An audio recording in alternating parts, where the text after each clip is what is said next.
you're watching James. My name's James, you're watching me, and I'm talking about watches. Well, today I'm doing a first impressions video on my Seiko SPB 101J, also known as the Seiko Sumo. Now, I have to say, this is a watch that I was not expecting to buy for myself, because I had looked at it before. I thought, what a wonderful looking Seiko, but oh my, how big is that watch? Especially that lug to lug measurement. And when I looked up that lug to lug measurement, I thought there is no way that will fit my 6 3/4 inch wrist. It well goes beyond that range that I'm comfortable with. However, recently I had a conversation with a fellow watch enthusiast, and he pointed out to me that I should look at the Seiko Sumo. And when I said to him, oh my, no, absolutely not. That lug to lug is massive. I can't support that sort of size on my 6 3/4 inch wrist. He said, no. Don't discount this Sumo. The way the case shape is shaped, it actually is surprisingly well fitted or well suited for smaller wrists.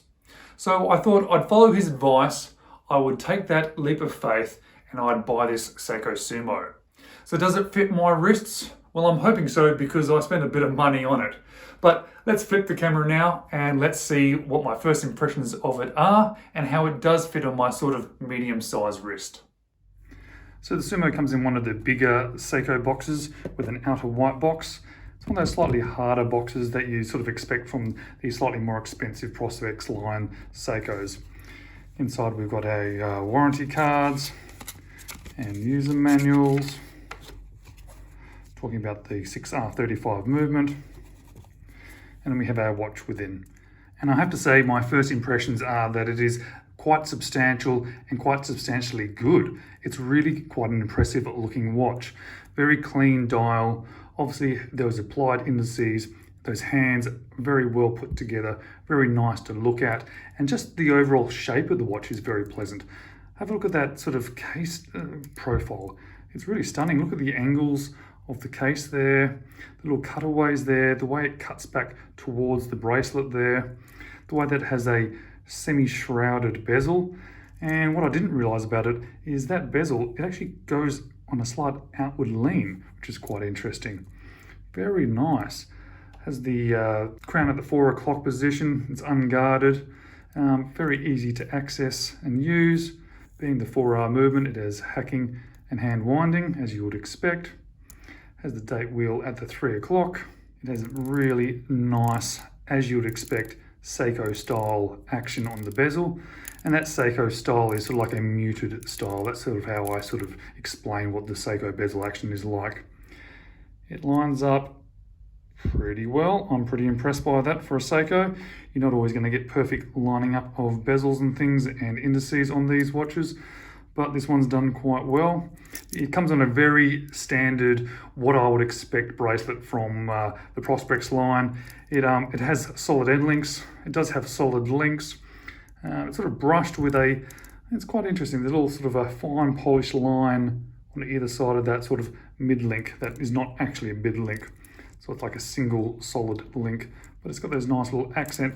And I have to say, I actually quite like that. I don't like too much polishing on my bracelets, but that just gives it a little bit of something. And it sort of fits in. It's not the best transition from case to bracelet that I've ever seen. As you can see, we've got drilled end lugs.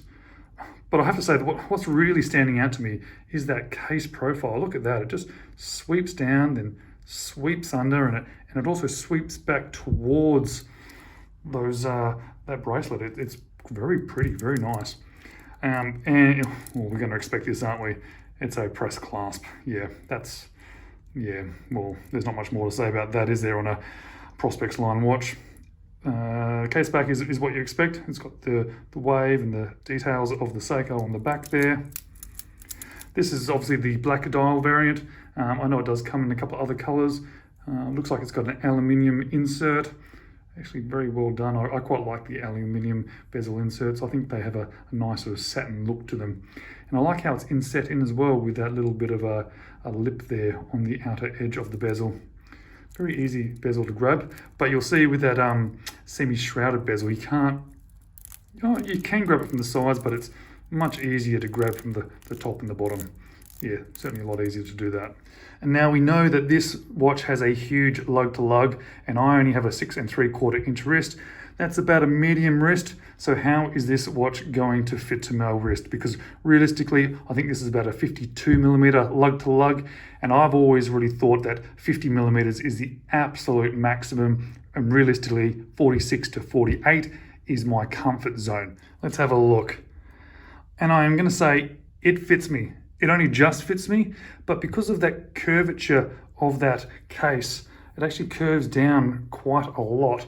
And because it has those female end links, and because it sort of curves in this way as well, it actually looks okay.